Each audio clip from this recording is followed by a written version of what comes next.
Welcome to episode 6 of the BTI Podcast. Today, the gang talks winter riding alternatives, their favorite cold weather trails, land usage, and hot products. Enjoy. Welcome to the BTI Podcast, episode number 6, maybe already? That's pretty cool. All right, we're sitting here with Derek, Jake, and myself, Pete. It's snowing outside. We are ready to talk bikes and probably not ride them for a while. So let's dive right in. Thanks, guys. Thanks for coming. Hello. Hey, boss said I had to be at work, so glad to be here. I mean, we're really, I think just to start out, like I love that we live in a place where it snows a ton, but luckily we work with bike shops all over the country where it's not snowing. Or I heard you guys talking on the phone, bike season just picking up in Arizona. Is that right? I believe so. Yeah, certain places finally maybe kind of cooling down South, there, and Arizona. Yeah, their season, I guess, pretty much begins now, from what I understand. Wild, unless you're like night biking, if it's like super hot. Yeah. It gets into like the mid 60s down in Tucson. That's arm warmer season. For sure. Yeah. I don't think we're going to be riding for a little while. At least not the trails. I got in a good one on Sunday, and knowing that was going to be the last ride of the year, I'd say up in the mountains. Missed it. I missed the boat. Yeah, I'd say so. Yeah. Who knows? Maybe we'll have a dry spell. There's been years where like you can ride halfway up the mountain in February. Yeah. Just depending. Foothills kind of stuff, and the Galisteo Basin's always fun this time of the year. Great part of Santa Fe. We've got some low down desert riding you can do almost all year round. But give it a week or two from this storm. Yeah. Speaking of, plenty of people don't put down the bikes in the snow. You guys ever ride fat bikes? I have actually. I owned one years ago. It was probably 12 years ago I had one. It was super fun. It was one of those charge bikes. Yeah. The Cooker fat bike. It was super fun to ride down when I was living in Albuquerque. So the Bosque, like connecting sandbar to sandbar along the Rio Grande was super sweet. Did you ride the Rio Rancho Mariposa? Dude, desert stuff? I've never ridden that. I've heard about it. I've seen signs. I hear the locals are strict. It's fat bikes only. Yeah, that's what they say. I'm curious though. Yeah. That's a trail system that was like designed for fat bike, right? Yeah. Wild. There's some redneck stuff out there. There's like, I guess what you'd call like BC style, like, wooden slats and little drops. Yeah, some such. Skinnies, right? There's some Really? Skinnies. Yeah. Sweet. Oh, I had no idea. Yeah. I've seen photos, but I've never ridden out there. Yeah. Having never ridden a fat bike, I guess. Yeah. They're fun in the snow too. I mean, I think, there's still some diehard winter fat bike riders out here, like Chapman, for instance. I hear he gets it. Absolutely. Owner of a local shop, puts in a lot of miles and like real trails too all winter. It's wild. Yeah. But they're fun. They're fun in the snow. I've ripped around a little bit in them, and you're going a little slower. So I feel like you're a little more confident drops and just carving around. It's fun stuff. I actually could see it being really fun in the sand almost more. Yeah. Low tide, connect some sweet beaches together. That'd be sweet. I've always dreamt of something like that. Be cool. Good way to destroy a drivetrain though too. Yeah. I feel like it's still, just really dropped that Moodland or whatever the heck. 5-inch wide tires. That's what you're talking about? I think so. It's the pinion drive setup. Totally. Is that the first U.S. bike brand to spec pinion? I know there's the New Zealand folks. Is it Zeroid or something like that? Zeroid, yeah. Those are like the real mountain bikes. Yeah. There's some other ones, but they're small. So I'd say the first medium-ish size. Yeah. Probably that's the case. Yeah. Lewis saw quite a few of those when he was visiting shops in the Midwest a couple months back. I bet so. They've got a much longer season. Yeah. We can they put actually away groom like trails out there for the fat bikes. Yeah. That's cool. I've never ridden groomed. Yeah. I could actually see that, which is pretty cool. Like at a cross-country ski area that's groomed like that. You could put in some miles and go fast as well. Derek, aren't y'all lacing up a bird spoke carbon fat bike wheel set down there? Wheels. I saw that the other day. Shop in Wisconsin, yeah. That's cool. Drilled out Smold hubs. They sent us some nice wide carbon rims, and we Laced them up with some birds. Yeah, shop Wisconsin. So Premium fat bike. That's cool. mm-hmm. I mean, I could see putting in a ton of miles like on groomed cross country trails fast. And it's like we were talking before this. Yeah, like the only fat bike I've ever ridden that I actually was like, all right, yeah, I can get behind this was a Carbon Specialized Fuse. Yeah, I bet. Several Ripper. shops ago. Was back- that a 27.5 fat or like a 26 fat? If I recall, it was 26, but don't quote me on that. That was a while ago. I'd like to throw a leg over one of those 27.5s. That sounds fun. How big do they make 27.5 fat? Boy, probably up to 5 inches, 4 point something. You I don't have to know. have a frame designed around that, I would think. sure. Yeah, I think, like I think that's I know Trek's Farley's were 27.5. I assume Salsa's was the Muckluck. I assume that was 27.5 as well. I've only ridden the 26. I mean, you're not really rolling over small bumps anymore. So does it matter? We kind of think of the For how fast I ride?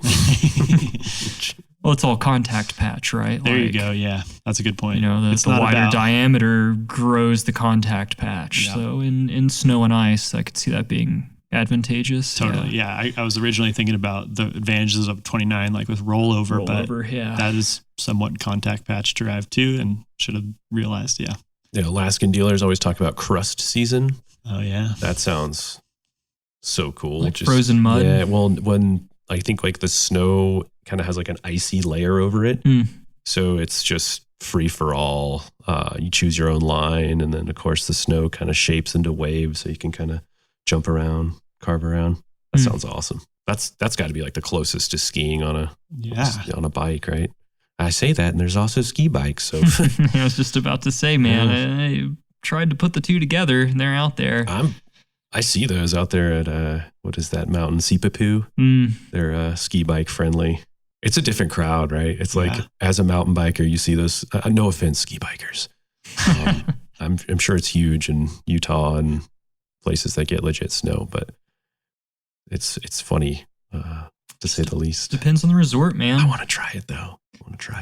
I think it'd be fun for like a half day, but I think that's probably about all I'd invest. But as somebody who's like, I know how to snowboard, I'm not going to change sports necessarily. I just might. Sweet. It's getting it to the top of the hill, and that's where splitboarding is. Yeah. It's pretty sweet. Or I guess anything that you can, I don't know much about skiing. What do they call skin up skiing? Alpine touring. Need to buy some new bindings this year. Skiing is almost more expensive than biking. I mean, almost. I'm also debating just not doing it this year because of that. Yeah. AT bindings in particular. Yeah. Pretty expensive. AT bindings and boots are crazy expensive, but then you don't have to buy lift tickets, so that's nice. Yeah, there you go. But you get a lot less runs in. Not quite the 1-to-1 trade-off you make it sound like. I'll still be buying lift tickets anyways. Yeah. Well, I'll just make this point of like, a lot of folks, we've got even some in the office that are dedicated cyclists all year round. I like to consider myself a multi-sport athlete, and I just don't stop riding my bike in the winter, but kind of hang it up a little bit. Yeah. Pick up some different tools and have some, I mentally like taking that break and cycling off of it, because then when I come back to it, like even before, usually it's like March or even February, I'm like, ooh, I'm ready to ride my bike. And same thing in like August, September, I'm ready for it to snow. Let's go. And it just makes me excited about that next season. So I think it's a worthwhile rotation. And I think I would get a little, not bored, but, feel less excited if you put in like 20, all 12 months of the year with the same sport. Yeah.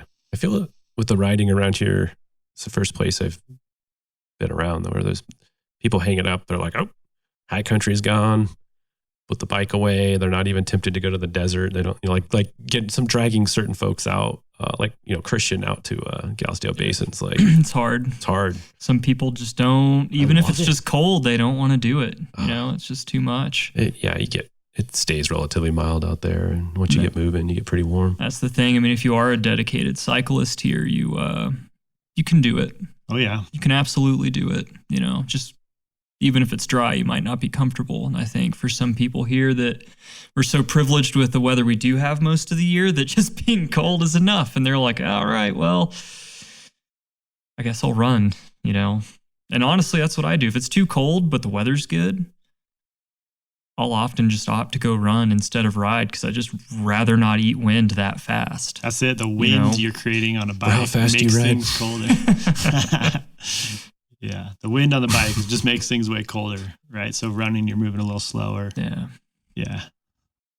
Sounds painful. For how fast I run. You guys know it's a great day to fix a bike. Isn't that's every day? Oh, that's the coffee It mug. says right on my mug. There we go. Every day is like that. Sure. It's all right. It's all right. All right. Well, maybe we'll take this opportunity we've covered the different seasons of cycling. Maybe we could take a moment to recollect some of those cool customers that you have that are going to bring bikes into like other sports. Like I remember setting up, it's kind of this time of year anyways, but I remember setting up a rig for a guy who was going elk hunting with his bike, and he needed a trailer that could carry 200 pounds, which there's not very many out there. I mean, first of all, if people want to put them in like a pannier setup, no way. Wheels are going to fall apart when you add 200 plus pounds to it. You got to go with the trailer. Anyways, I just really had fun thinking about that situation and trying to outfit the bike, especially for it. But I feel like now there's a lot of specialized bikes, not the brand. There's just bikes built for that purpose. Yeah, what was that? Like Cogburn or something, Cog something? I want to say there's just like these camouflage hunter bikes, fat bikes. They're e-bikes too, fat bike e-bikes. And, you know, you could cover a bunch of ground, you're quiet, and then they are set up to like carry weight. Pretty cool. Yeah, it's pretty sweet. A few customers like that in East Texas. I saw a dude on one of those. Last time I saw one of those a couple years ago. It was more springtime. I was did a quick little bike packing trip, and the dude was across via San Antonio, and where I was kind of, you know, camped out, water was kind of loud. So this dude is just telling me stuff, and I had no idea what he was saying because the water was just ripping. So I just had to be like, "Yep, that's right." Anyways, he had a bow on him, so I don't know. In the spring? In the spring. In the Via Caldera? Yeah. I don't know. Fish? Can you bow hunt fish? Probably, yeah. I'd think. It's probably enough up there for that. I don't know how well that would work. Yeah. I mean, unless it was maybe turkey. That spring turkey? Yeah, that's the turkey season is in spring. Go. Sweet.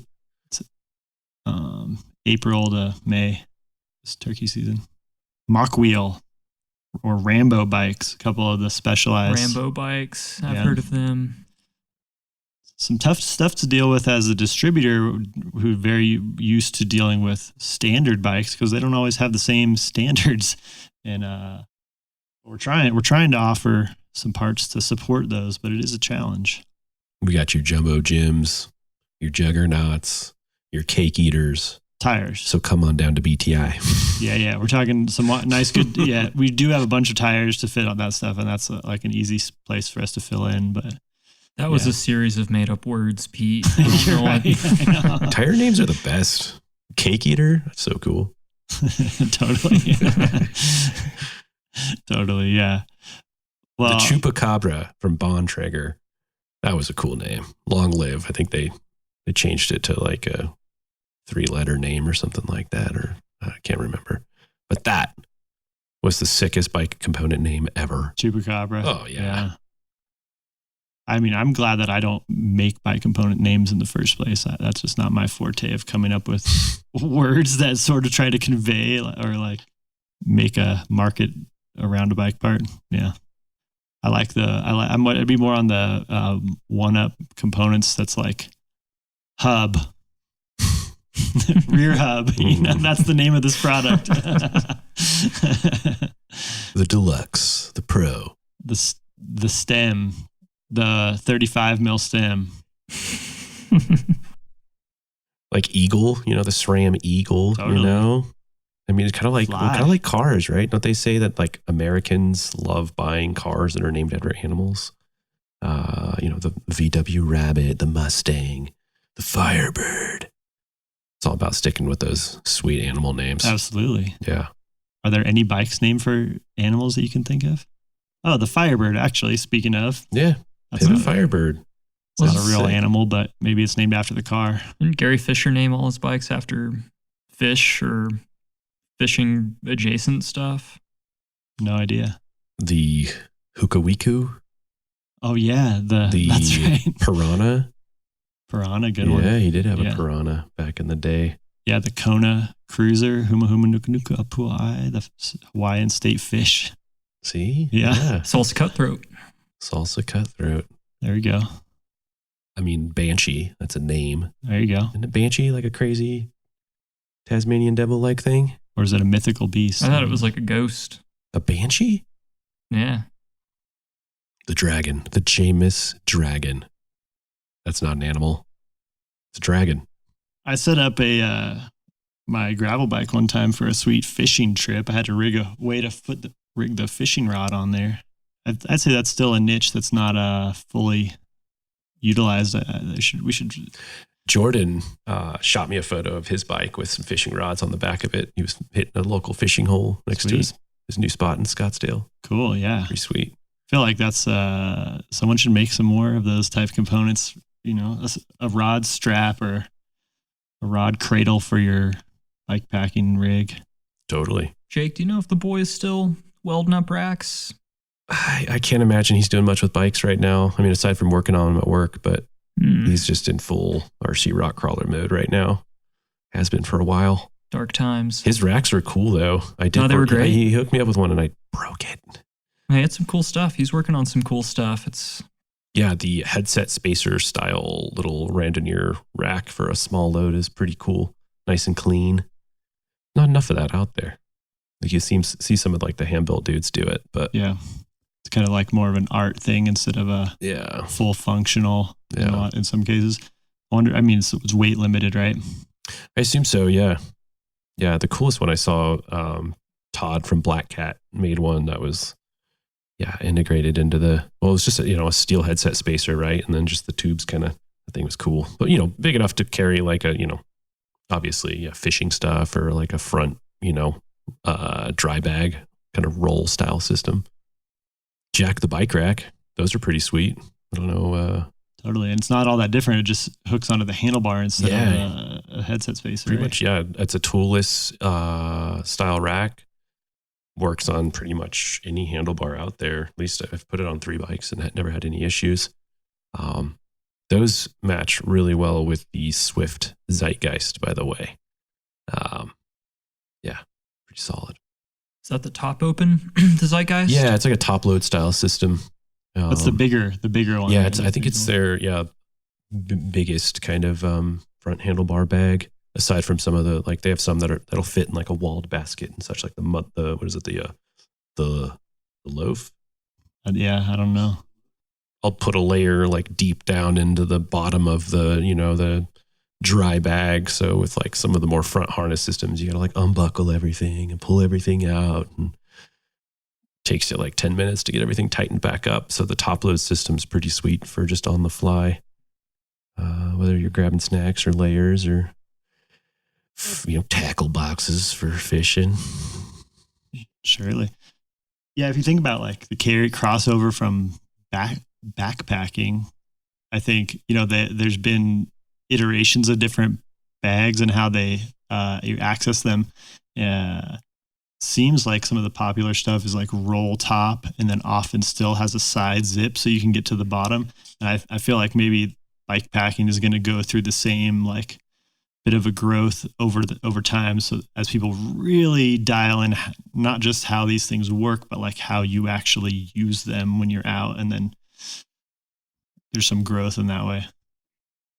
But also bike packing, it's so much more spread across several bags. So you don't have to access everything from every direction necessarily. That's exactly what I was going to say. It's like with my setup, the frame bag is actually the easiest to get in and out of. Don't want to do a full frame bag. I want to carry bottles. So I don't have a whole lot of room in there. So that's where the, change of socks, change of gloves, all that kind of stuff. in theory, if I ever go bike packing, would go. I would think you'd want to put like the heavy stuff right there. You would think, right? Or... Center of gravity. Yeah. But for ease of access, my bar bag is not easy to get in and out of. So it's a packet and just send it set up. So I found myself like quick access stuff goes in the frame bag. Makes good sense. Plus you probably have your water down there anyway. So like a little bit of weight is not going to change the balance the same way that the water bottles will. Yeah, true. For your setup with the bottles in the frame. And speaking of, Jake, working on a wheel set for my bike packing rig. Oh, sweet. Gonna get the old Superfly out for bike packing, I think. The Libre is great, but for a lot of where we go, I need a real mountain bike, I think. Put some spank Vibracores on that bad exactly Larry. What I'm doing. Sick. Yeah. Those are great rims.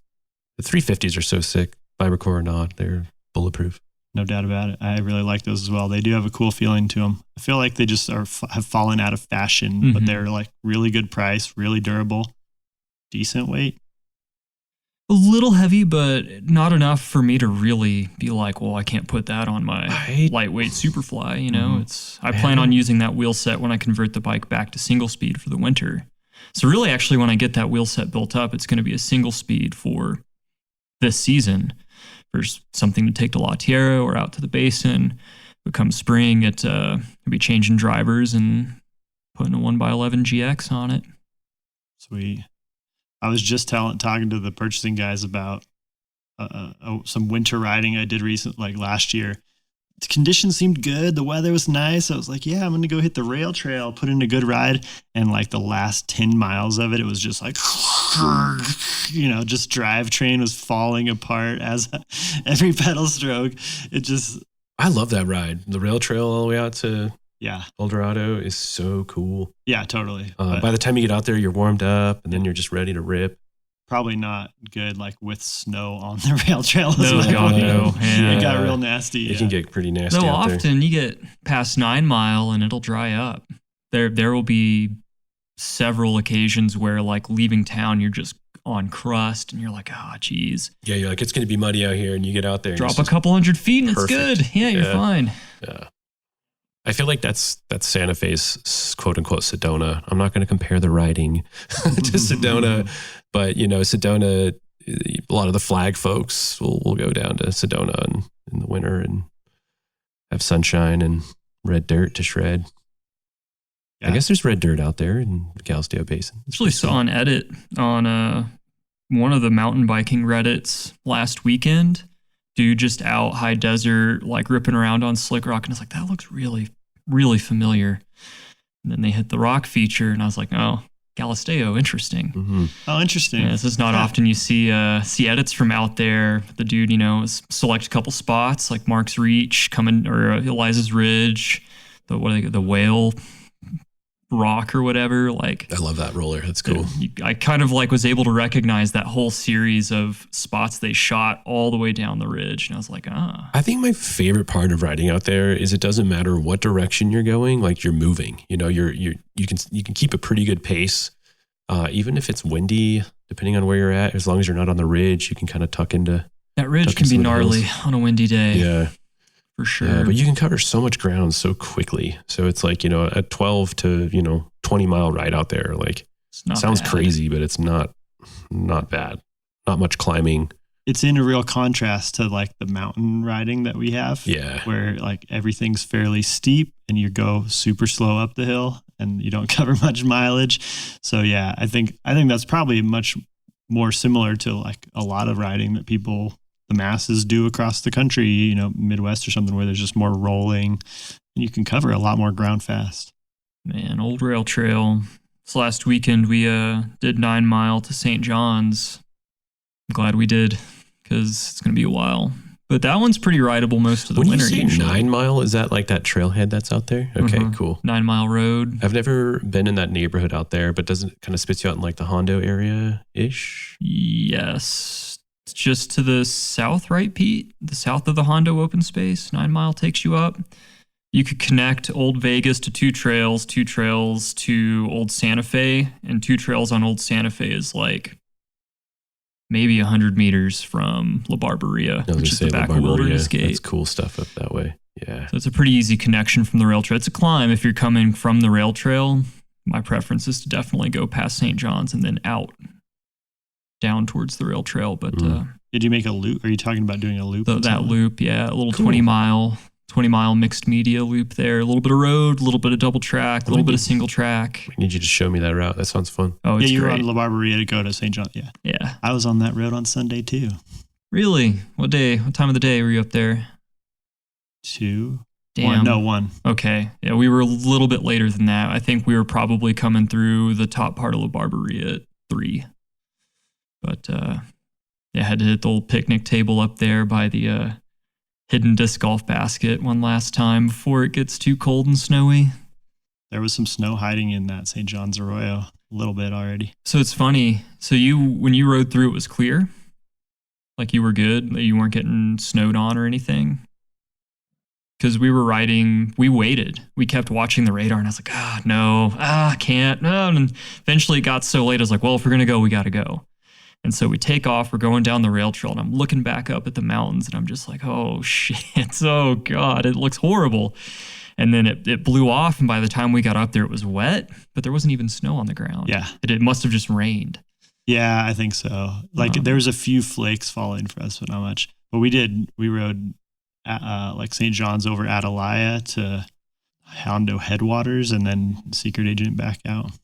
The local dirt. It's going to be the name of the ancillary podcast to this podcast. The independent version of this podcast. Speaking of, have you guys ridden that tarantula juice recently? Not recently. You should do it. Buffed out. Sick. It's good. Is this on like the backside of Sierra Pilota there?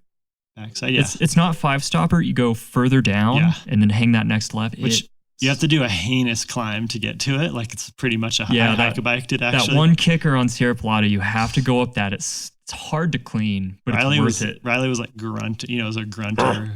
Yeah. Like the Yeti is around the corner, but it's right. And he cleaned it, but I didn't. I just pushed my bike. But there's a really gnarly rock roll that I was like, yep, it's good, and just sent it. And then I started sliding and getting sideways like the last quarter of it. And I still hit the berm and it's fine. But Riley was like, nope. And just, I heard him before I was even done with it. Him just saying, no way, I'm out of here. I've eyeballed some of those rock features. I've yet to hit them. I'm usually back there by myself. Same, and it's like, man, if I break a collarbone, I'm screwed. Same. The first time I did it was by myself. And I felt super sketched out. Like just grit. Like, did you hit the flow trail too? How's that looking? Nah, no? Didn't do that. Dang. A Bonnie and Clyde trailer. I'm really curious how it held up with all the rain this year. That trail, I've been on it probably 3 times this year. It's awesome. It's actually in like pretty good condition considering. They built a bunch of drainage. Yeah. It is that rock that's going to just fall apart. It's like, sand. I feel like it's riding better now than it ever has been. Last couple times I've been up there. In fact, we saw a mountain lion right at the top of that trail. Actually saw it? Yeah. Sweet. Flashed across the trail. I was like, that wasn't a deer. And sure enough, it was pretty much heading down because there's just a wash that kind of parallels the flow trail. And then sure enough, we got a few turns in and I decided to stop because I was like, well, if that thing is coming down this way, I might see it soon. And sure enough, I just saw like a flash of like, mountain cougar real heading close. heading back up the hill. We were definitely scaring him off. That's for sure. Real close to that, I've seen mountain lion tracks in the snow in the spring, like over by that abandoned camper or whatever in the house. Like definitely for sure, big, fairly recent, But and then my in-laws live off Forest Road 79, and they have heard them in the night making some kind of specific call. Yeah, and they looked up like what kind of call is that? And it's a mountain lion like searching for a mate. So there's multiple of them right around there. Dude, like, it's witchy sounding. Yeah. No thanks. Now that I've heard with social media videos of that stuff, I know what that sounds like. Had I not, if I am ever out there and I heard that, and I didn't know what it was, I would probably think it's a witch. Totally. Or something. Yeah, it's creepy. Totally. Big cats. No thanks. Yeah. Get out of here. Speaking of witching sounds, I took my family up to the Via Caldera just to go listen to the elk recently. That was rad. After we were at the race, we heard so many. I was like, we got to go just to go hear them. Rad. It worked out. We got some good elk bugles. That's awesome. We saw probably like 200 elk in the Via Caldera. Holy moly. There's so many. Yeah. So many out there. They were kind of far away, but we had binoculars. You could see them pretty good. Wow. But brought my mom, brought dinner. We drove out, pulled off the side of the road, pulled out the picnic table, had like picnic dinner, and watched the elk come out of the forest into the Via. That's cool. So cool. It's so beautiful over there. We're so lucky to have that right there. Yeah. I can only imagine living out there, like Los Alamos, the folks who live in Los Alamos, the fact that that's just like right behind their town. It's like 20 minutes up the road. It's insane. You know what really blows my mind about it? It wasn't public access until the early 2000s. Yeah, it was a private ranch, right? Mm-hmm. The Caldera itself. What do they call it? Like Baca something? The land of it, like before it became the Vias Caldera, like it's a preserve right now, if I recall? It's a monument. I think. Okay. I think it's a monument now, which means it's managed by the National Park System. Yeah. I heard it was supposed to like become a national park or something like that. It's kind of en route to that. Is that good or bad, Derek? That's a weird one. It can be really good. Like I just love the access. Like the Cuyahoga Valley National Park in Cleveland. Like I shudder to think what Lake Erie would be like today had they not preserved that in a national park. Mm. We don't have that kind of risk here. The flip side of that is like the New River Gorge in West Virginia, a relatively new national park. Just because of its NPS status, it's seen an influx of visitation that it didn't used to see. So people that live in Morgantown, it's not as easy to get into their local park anymore. Mm. And I would hate to see that happen, but also I would love to see a bit more infrastructure right at kind of the entrance of the Caldera. It's right on Highway 4, really accessible to most of northern and central New Mexico. It might be good for it. It might be good like for a pizza spot, or like what kind of infrastructure are we talking about? Yeah, we're talking coffee vendors. Yeah. Amanda's Country Store number 2. Number 2? Yeah. Right at the deer cabin. Yeah. No, I don't know. It could be really good. It could also might put at risk the wild nature of the preserve right now. So I kind of have of a mixed opinion on it. I think that the whole point of the park is to it's for the benefit of the elk herd that's there. So, you want to talk about revenue generation? That elk herd sustains how many hundreds of thousands of dollars in revenue for private ranches across that part of the state? Yeah, no doubt about it. Yeah, no doubt about it. Like all the hunting, all the viewing people. When I was there was just a whole truck of guys that came up with real fancy cameras just to take photos. Oh, I bet. And they were camping out and going to do the same thing for like 3 days. So, yeah, exactly that. But the park's there for the benefit of the wildlife. So I don't know if they have much revenue generation as a goal. Surely they need to stay functional. But beyond that, if it hurts the wildlife, which just means more cars driving in, is going to make the elk not want to be there. Right. That's all it takes. You don't have to have them hunted or anything. They hear motors, they stay farther away. That's it. So they might be keeping the infrastructure low just for the benefit of their goal, Is that usually the goal of the NPS, though? Good question. My sort of very limited case study of like 2 indicates it might not be. Yeah, NPS is probably my concern. Yeah, you're right. Maybe NPS is more for the preservation of land and use of people, enjoyment of people. But I think when it was elk preserve managed differently, which was only 5 years ago or something like that, it was probably had a different goal. Mm-hmm. Maybe I'm thinking. I'm also curious about the cattle leases up there. And this is way off topic of bikes. For sure. But, there's been some big old lawsuits around it because they're getting into the Via because the fences are broken. So I think the NPS sued local ranchers or something recently about that. I think they lost. I'm not positive. Yeah, they definitely have, as you know from fishing down there, they've definitely closed sections off that were getting trampled. Mm-hmm. Really? Yeah. By cattle? I wonder. Yeah. Could lots of big fences along some of the drainages, especially around San Antonio. They still allow access, if I'm not mistaken, for fishers because there's little stairways over the cut through gates. Yeah. I've definitely had to carry a bike over one of those fences before. Let's talk about cattle on public lands. Hell yeah, brother. That's another episode. Yeah, don't even get me started on that one. Yeah, Historical nature and all that. it's so cool out there though. At the end of the day, it's amazing. Yeah. Well, and like to tie it back to bikes, like this is something that's intertwined. You know, I mentioned the Cuyahoga Valley National Park. Like the thing that ties that park together is an old tow path that has since been turned into an ADA accessible crushed gravel path, much like our rail trail. That used to be a huge revenue generator for all the businesses along the Cuyahoga River because they would drain water into the tow path or into the canal, and they would have oxen tow barges between the cities to move goods. As it industrialized, that area just kind of got forgotten. The river got polluted and it all just sort of decayed. MPS comes in, refurbs that path into like a multi-use trail that connects Cleveland and Akron and all the little villages and towns in between, and it's blossomed. It's completely turned that little weird hinterland region between those two cities around. Wonder why NPS decided to pick that up. It seems like it's more of a historical basis as opposed to like land. Like it's a bit of both.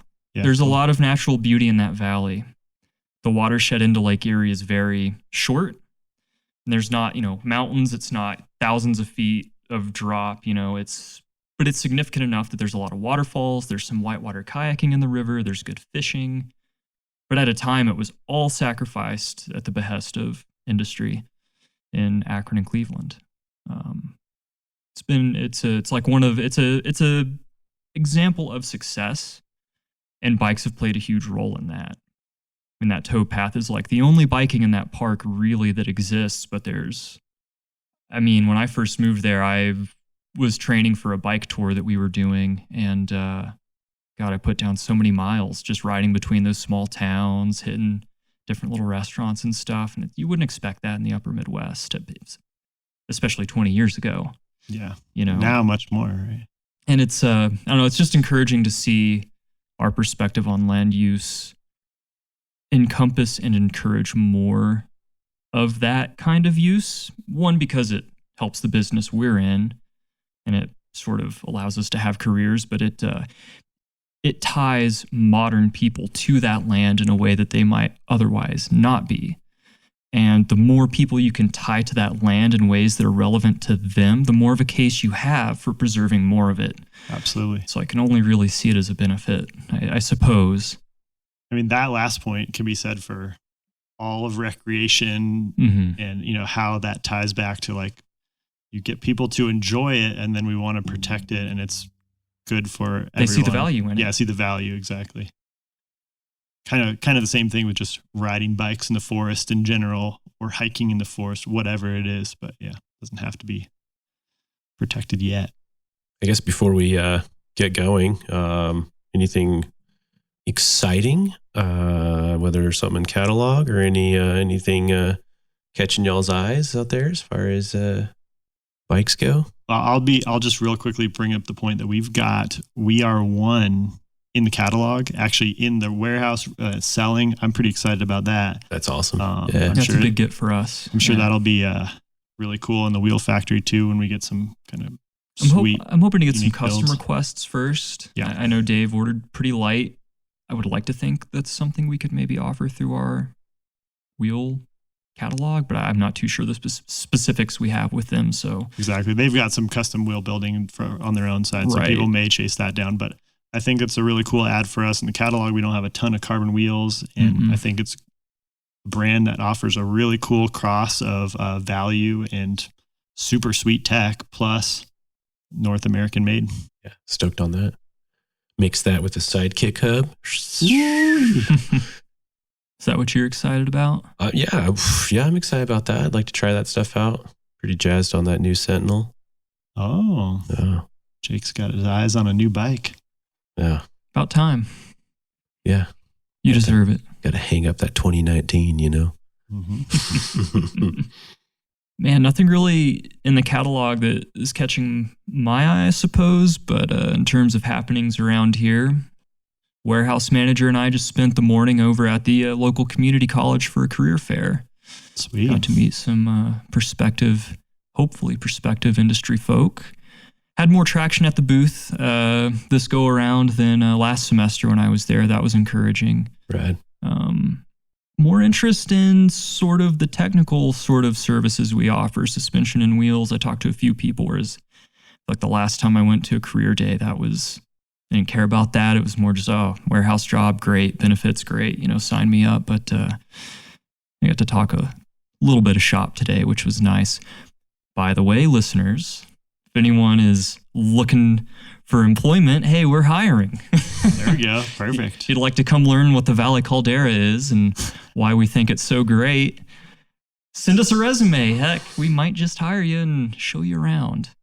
That's right. Yeah, we do always, being in a kind of small town, we do struggle to find employees, especially folks that want to stay in the bike industry a long time. So yeah, it's really cool to have that interest in the tech side. Those are the folks that are going to come in and stay. Like local, like younger folk. Yeah. That was Younger pretty people in encouraging. Santa Fe?